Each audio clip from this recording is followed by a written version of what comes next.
Originaire de Bolivie, de la région de Santa Cruz, cette espèce Discocactus boliviensis variété alterens, un jeune sujet avec ses longs aiguillons, elle ressemble à l'espèce type Discocactus boliviensis. Et les années passent et 30 ans après, les aiguillons ont pratiquement disparu des aréoles.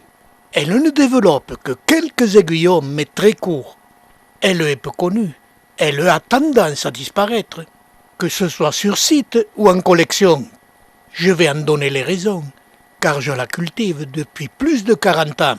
Sa taille maximum a toujours été de 15 cm de diamètre, mais sur des sujets greffés, car sa culture sur ses propres racines est très difficile. Sur ce sujet, d'une dizaine de centimètres de diamètre, âgé d'une dizaine d'années, il y a encore des aiguillons aux aréoles.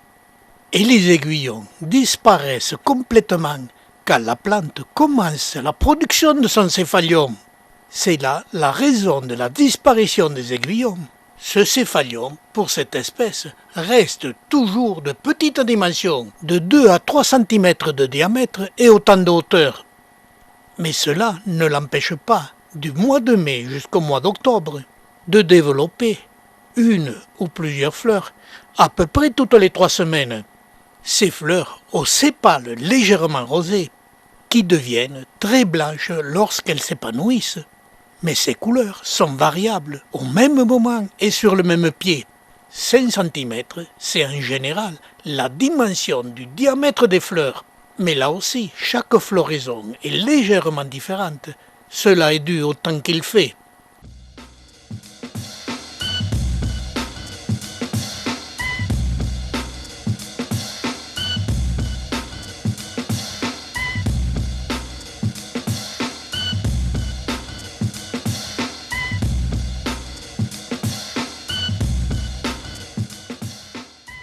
Ces fleurs, qui sont nocturnes, s'ouvrant le soir et se refermant le matin au premier rayon de soleil, normalement, elles apparaissent au centre du céphalium, mais parfois sur les côtés. Et il est temps de parler de sa culture. En premier, les images nous le montrent. Elle craint le soleil si elle est placée trop près du vitrage de la serre. Mais elle craint aussi, ce qui est bien plus grave, les attaques d'araignées rouges, qui font des dégâts irrécupérables. Et pour se protéger d'une invasion, il faut jeter ce pied immédiatement à la poubelle. Heureusement, cette espèce est très prolifère, ce qui permet de prélever des rejets pour les greffer, ce qui résout de nombreux problèmes de culture, car cette espèce a les racines très fragiles, ce qui me permet aussi de pouvoir les cultiver à même les tablettes, au milieu des autres cactacées, en créant des tableaux pour le plaisir de mes yeux. Toutes mes expériences de culture à même les tablettes et sur leurs propres racines se sont toujours soldées par des échecs. La moindre erreur d'arrosage ne pardonnait pas. Côte à côte, un pied greffé et un pied non greffé. Tous les sujets cultivés sur leurs propres racines les perdent et finissent par devenir tout rouges. C'est très décoratif, mais elles ont toujours fini par pourrir. Et voici comment je sauve ces pieds en perdition, qui ont perdu la plupart de leurs racines.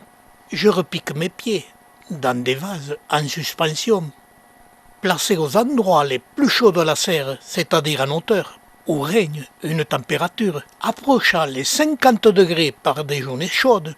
Et petit à petit, les pieds ainsi traités émettent des racines, en reprenant leur couleur normale, ce qui nous indique que cette espèce doit obligatoirement être cultivée en pot et aux endroits les plus chauds de la serre.